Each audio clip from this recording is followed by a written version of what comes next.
Guys, कैसे हैं आप सब। आज हम लोग बात करने वाले हैं एक एलर्जी, वो भी किस चीज़ की, वीट एलर्जी, गेहूं से एलर्जी।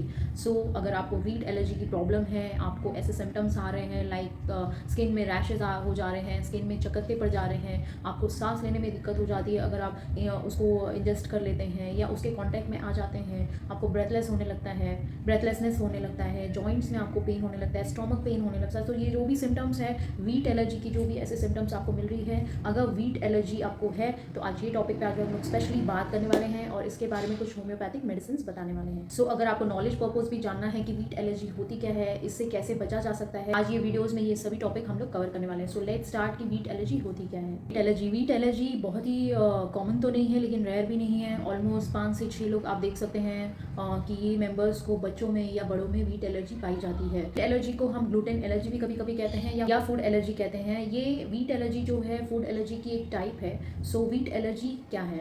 वीट एलर्जी में जब हम लोग कभी कभी गेहूं के कांटेक्ट में आते हैं या वीट से बनी हुई, गेहूं से बनी हुई कोई चीज़ें अगर हम खाते हैं, उसे इंजेस्ट करते हैं, तो उससे कोई एलर्जिक रिएक्शन, एक रिएक्शन निर्माण होता है, एक सिम्टम्स आते हैं, उसे ही वीट एलर्जी कहते हैं। फर्स्ट ऑफ ऑल एलर्जी होती क्या है? एलर्जी एक ऐसी होती है जो हमारी खुद की जो इम्यूनिटी सिस्टम्स होती है, अगर हम कोई सब्सटेंस इंजेस्ट करते हैं, खाते हैं, तो उसके प्रति अगेंस्ट रिएक्शन हमारी इम्यूनिटी दिखाती है। उसके अगेंस्ट या मास्ट सेल्स या आईजी सेल्स एक्टिव हो जाएं, जैसे कि अगर उस सब्सटेंस से जो हमारी रिएक्शंस, इम्यूनिटी हमारी रिएक्ट करने लगती है, जैसे ही हम खाते हैं या उसके कांटेक्ट में आ जाते हैं, कुछ लक्षण या सिम्टम्स हमें निर्माण होते हैं या दिखने लगते हैं, जैसे कि सांस फूलने लगे, तो इस कंडीशंस को रिएक्शन कहते हैं। जैसे ओवर सेंसिटिव हो जाती है, आपको सांस फूलने लगे, खुजली होने लगे, स्किन में, आपकी स्किन में इचिंग होने लगे, ब्रेथलेसनेस आप हो जाए, सांस फूलने लगे आपको, तो इस कंडीशंस को रिएक्शन करते हैं, जैसे कि ओवर रिएक्शन ऑफ इम्यूनिटी, इसी को हम एलर्जी कहते हैं। तो अगर आपके शरीर में वीट के अगेंस्ट या वीट की कोई भी सब्सटेंस आप खा रहे हैं, उसके कांटेक्ट में जा रहे हैं, तो आपको कोई रिएक्शन दिख रहा है, सिम्टम्स दिख रहे हैं, इसका वीट प्रोटीन जिसे हम ग्लूटेन बोलते हैं, तो उस कंडीशन को हम वीट एलर्जी कहते हैं। प्लीज इस वीडियो को जरूर देखिए, बहुत ही इंपॉर्टेंट टॉपिक है। वीट एलर्जी इतना भी कॉमन नहीं है, रेयरली है, लेकिन आप इस वीडियो को जरूर देखिए, बहुत ही यूजफुल होने वाला है आप। वीट एलर्जी के कॉजेज क्या होते हैं? तो कॉजेज जो होते हैं मोस्टली ये अननोन कॉज दिखाया गया है, कहीं पे भी ऐसे प्रॉपर्ली लिखा नहीं गया है कि इसकी वजह से वीट एलर्जी होता है, बट मोस्ट ऑफ अगर जेनेटिक है ये, अगर आपके मम्मी पापा को है तो आपको होने के चांसेस है, और ज़रूरी नहीं है कि आपके पेरेंट्स को नहीं है, लेकिन आपके लाइक ग्रैंड पेरेंट्स को प्रेजेंट है, दादा दादी को, या फैमिलियर है, किसी को भी फैमिली में अगर ये प्रॉब्लम्स है तो ये आपको हो सकता है। तो मोस्ट ऑफ ये जेनेटिक होता है। और थर्डली ये अदर फैक्टर्स में ये आता है कि सराउंडिंग, अगर जैसे कि कहीं वीट का काम हो रहा है, गेहूं का काम हो रहा है, आप उसके कांटेक्ट में हैं, आप उसमें वर्क कर रहे हैं, कोई भी रिलेटेड मीन्स आप वीट से कांटेक्ट में आ रहे हैं, तो आपको वीट एलर्जी की प्रॉब्लम्स हो सकती है। अब चलते हैं वीट एलर्जी के सिम्टम्स क्या है। तो हार्डली इसके 3 मीन्स पार्ट्स होते हैं। फर्स्ट ऑफ ऑल ये स्किन को इफेक्ट करता है, सेकेंडली आपके रेस्पिरेटरी को इफेक्ट करता है, थर्डली ये डाइजेस्टिव को इफेक्ट करता है, एंड फोर्थली ये आपके जॉइंट्स को भी, वीट एलर्जी अगर जिसको होगा तो उसके जॉइंट्स को भी इफेक्ट करता है। तो स्किन में अगर आप वीट के कॉन्टैक्ट में आते हैं या वीट का कोई भी प्रोडक्ट आप खाते हैं, तो आपकी स्किन में ऐसे रैशेस आ जाएंगे, स्किन आपकी रेड पड़ जाएगी, ऐसे ऐसे चकत्ते जैसे पड़ जाएंगे, ऐसे रेड रेड स्पॉट्स आ जाएंगे, बहुत ज़्यादा ईचिंग रहता है, वो ईचिंग पार्ट में थोड़ा सा आपको स्वेलिंग भी दिखेगा। तो ये रहा स्किन के रिलेटेड कंप्लेंट्स होते हैं। सेकेंडली रेस्पिरेटरी कंप्लेंट्स में अगर कोई भी वीट के कॉन्टैक्ट में आ रहे हैं, वीट का कोई भी प्रोडक्ट खा रहे हैं, रोटी खा रहे हैं, तो आपको तुरंत, आपको ऐसे लगेगा कि आपको तुरंत ऐसे खांसी जैसे लगेगा, फिर अस्थमैटिक जैसे आपको लगेगा, ब्रेथलेसनेस लगेगा, सांस लेने में दिक्कत होने लगेगी, आपको हेडेक होने लगेगा, आपके नोज एकदम स्टफ हो जाते हैं, रनिंग नोज होने लगेगा। तो ये सारी सिम्टम्स आप रेस्पिरेटरी रिलेटेड है अगर वीट के कॉन्टैक्ट में वीट की एलर्जी आपको है तो।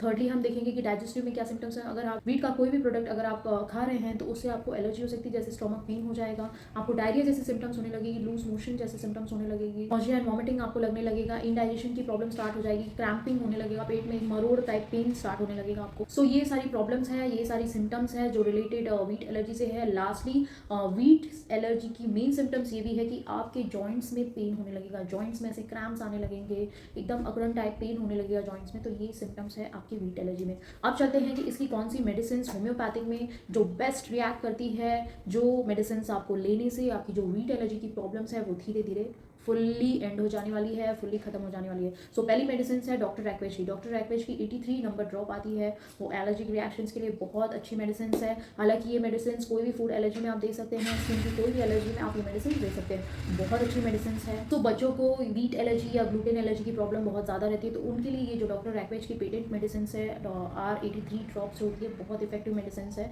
उनके लिए बहुत ज़्यादा हेल्पफुल है। जैसे हमने बताया है कि जो 3 फेजेस के सिम्टम्स होते हैं, स्किन रिलेटेड होते हैं, रेस्पिरेटरी प्रॉब्लम्स होते हैं, हैं, डाइजेस्टिव प्रॉब्लम्स होते हैं, तो ये तीनों फेज को कवर करता है ये पेटेंट डॉक्टर एक्वेज की होम्योपैथिक मेडिसिन R83 ड्रॉप। तो बहुत इफेक्टिव मेडिसिन है। कोई भी स्किन की कंप्लेंट्स हो, वीट एलर्जी के थ्रू, ग्लूटेन एलर्जी के थ्रू, या रेस्पिरेटरी की कोई प्रॉब्लम्स है, या डाइजेस्टिव की कोई भी रिएक्शंस अगर आपको हो रही है वीट एलर्जी के थ्रू, ग्लूटेन एलर्जी के थ्रू, तो आप ये मेडिसिन बहुत अच्छे से यूज़ करते हैं एंड ये मेडिसिन बहुत सेफ है। तो जो बच्चों में ये वीट एलर्जी, ग्लूटेन एलर्जी की जो प्रॉब्लम्स होती है उनमें ये डोजेस क्या है, ये मेडिसिन की डोजेस क्या है, तो 10 ड्रॉप्स आपको 1 स्पून वाटर में देना है, 10 ड्रॉप डालना है। ये मेडिसिन को आपको मॉर्निंग में देना है और शाम में 2 बार दिन में आपको देना है। ये मेडिसिन कम से कम 10 से 15 दिन प्लीज़ ट्राई करके देखिए, आपको रिजल्ट ज़रूर समझ में आएगा। अगर आपको रिजल्ट समझ में आ रहा है, आपके सिम्टम्स सबसाइड हो रहे हैं, आपके बच्चे के सिम्टम्स कम हो रहे हैं, प्रॉब्लम्स जो पहले थी उससे रिड्यूस हो रही है, तो ये मेडिसिन को लगातार आप 3 से 6 महीने कंटिन्यू आप अपने बच्चों को दें। ये वीट एलर्जी की जो प्रॉब्लम्स है वो पूरी तरीके से क्लियर हो जाएगी। अब चलते हैं एडल्ट में। एडल्ट में यही डोज आपको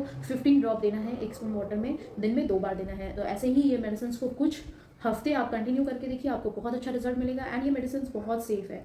आपके सिम्टम्स को ज़रूर ये सबसाइड करेगा और धीरे धीरे आपको वीट एलर्जी की जो रिएक्शन हो रही है, वीट एलर्जी की जो ग्लूटेन एलर्जी की प्रॉब्लम्स हो रही है, वो पूरी तरीके से क्लियर हो जाएगी कुछ महीने लेने से। सेकंड मेडिसिन है हिस्टामाइनम। हिस्टामाइनम भी एलर्जी कंडीशन के लिए बहुत अच्छी मेडिसिन है। पैथोलॉजिकली कॉज आप देख के अगर हिस्टामाइनम प्रिस्क्राइब करेंगे तो बहुत अच्छी मेडिसिन है, बहुत ही सेफ मेडिसिन है। एनी टाइप ऑफ एलर्जी के लिए आपको हिस्टामाइनम जरूर यूज़ करना चाहिए। ये मेडिसिन के भी डोजेस, जैसे बच्चों को अगर आपको देना है तो 1 ड्रॉप आप डायरेक्टली उनके टंग में दीजिए अगर वो ले पा रहे हैं, तो अगर वो डायरेक्टली टंग में नहीं ले पा रहे हैं तो थोड़े से पानी में स्पून में 1 ड्रॉप डाल के सुबह शाम आप दीजिए। यही एडल्ट में आप 2-2 गुण डायरेक्टली टंग में दीजिए। ये बहुत अच्छी मेडिसिन है और आपकी जो रिएक्शन, जो डाइजेस्टिव से रिलेटेड प्रॉब्लम है, स्किन रिलेटेड प्रॉब्लम्स है, ये पूरी तरीके से हिस्टामाइनम क्लियर करती है। और मेडिसिन है जैसे आपको स्किन रैशेज बहुत ज़्यादा हो रहे हैं, लाइक अर्टिकेरिया की सिम्टम्स आ रही है, स्किन में ऐसे पैचेस पड़ जा रहे हैं, चकत्ते आ जा रहे हैं, अगर आपको फूड एलर्जी की वजह से अगर ये प्रॉब्लम हो रही है तो होम्योपैथिक में एक और मेडिसिन है एस्टिकस फ्लूवेलाइटिस। ये मेडिसिन आपको 6 CH पोटेंसी में लेना है या 30 CH पोटेंसी में आपको एक एक बूंद आपको बच्चों में देना है और 2-2 बूंद डायरेक्टली टंग में आपको एडल्ट में देना है। तो ये सुबह शाम आपको मेडिसिन हिस्टामाइनम के साथ एंड R83 ड्रॉप्स के साथ, आपको डॉक्टर एक्वेज की R83 ड्रॉप के साथ ये मेडिसिन आपको कंटिन्यू करना है अगर आपको स्किन रिलेटेड प्रॉब्लम्स आ रही है तो। नेक्स्ट मेडिसिन एक और है जैसे कि आपको रेस्पिरेटरी प्रॉब्लम्स हो रही है, फूड एलर्जी की वजह से जो हम बात कर रहे हैं, वीट एलर्जी, ग्लूटेन एलर्जी की वजह से अगर आपके सिम्टम्स रेस्पिरेटरी कंप्लेंट ज़्यादा प्रोमिनेंट है तो आपको एक मेडिसिन और लेना चाहिए जैसे कि एरेलिया रेसिमोसा। एरेलिया रेसिमोसा बहुत अच्छी एक्शन करती है आपके लंग्स के रिएक्शंस के लिए। अगर आपके लंग्स में रिएक्शन हो रहा है फूड एलर्जी की वजह से आपके लंग्स में रिएक्शंस हो रहे हैं, आपको ब्रेथलेसनेस हो रहा है, खांसी ज़्यादा आ रही है, सांस लेने में बहुत ही ज़्यादा डिफिकल्ट हो रहा है, आपको एकदम ब्रीथ आपकी एकदम बहुत ज़्यादा टफ हो रही है, ब्रीथ प्रॉपर नहीं ले पा रहे हैं आप, तो एरेलिया रेसिमोसा साथ में आपको यूज़ करना है। जैसे कि हिस्टामाइनम आप यूज़ कर रहे हैं 30 पोटेंसी में, डॉक्टर एक्वेज के R83 ड्रॉप्स यूज़ कर रहे हैं, उसी के साथ आपको एरेलिया रेसिमोसा 30 पोटेंसी में आपको यूज़ करना है। तो इसके डोजेस क्या है, बच्चों में 1 ड्रॉप आपको 3 टाइम्स अ डे देना है, मॉर्निंग में, दोपहर में और शाम में, और बड़ों में आपको यही 2-2 ड्रॉप डायरेक्टली टांग में देना है। तो ये मेडिसिन की वजह से जो आपकी रेस्पिरेटरी के ऊपर लंग्स में जो रिएक्शंस हुए हैं वो धीरे धीरे क्लियर हो जाएंगे। सी अगर जॉइंट्स में ज़्यादा जॉइंट्स आपकी प्रोमिनेंट हो रही है तो उसमें आपको रस्टॉक्स यूज़ करना चाहिए। रस्टॉक्स बहुत अच्छी मेडिसिन है। Any complain of joint, any complain of your joints like cramping, pain आ रहा है, मरोड़ रहा है, अकड़ रहा है आपका जॉइंट्स, चलने में आपको पेन बहुत ज़्यादा महसूस हो रहा है, वॉकिंग डिफिकल्ट हो रहा है, सो फूड एलर्जी की वजह से अगर आपके जॉइंट्स इफेक्ट हो रहे हैं तो आपको साथ में रस्टॉक्स लेना है। लाइक फर्स्ट हिस्टामाइनम लेना है, R83 ड्रॉप्स लेना है एंड थर्डली रस्टॉक्स 30 पोटेंसी में लेना है। तो इसके भी डोजेस सेम है, बच्चों में आपको 1-1 ड्रॉप 3 टाइम्स अ डे देना है, बड़ों में 2 ड्रॉप्स देना है। अब नेक्स्ट है डाइजेस्टिव। सो ये तीनों फेजेस के बारे में हम बात कर रहे हैं, जो सिम्टम्स दिखते हैं, जो सिम्टम्स प्रोमिनेंट है देयर रिलेटेड सिस्टम।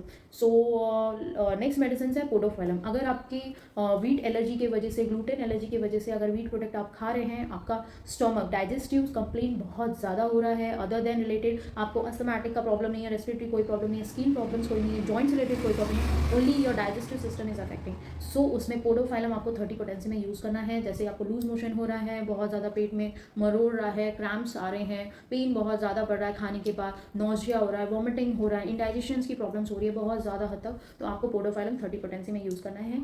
सो इसका भी डोज सेम है, 1-1 ड्रॉप आपको चाइल्ड में ही देना है सुबह, दोपहर और शाम, और एडल्ट में 2-2 ड्रॉप्स आपको सुबह, दोपहर और शाम देना है। सो ये ऐसी मेडिसिन है हमने जैसे डिस्कस किया है रिलेटेड टू देयर सिस्टम्स कौन से अफेक्ट कर रहे हैं और कौन से सिस्टम के लिए कौन सी मेडिसिन बेस्ट है।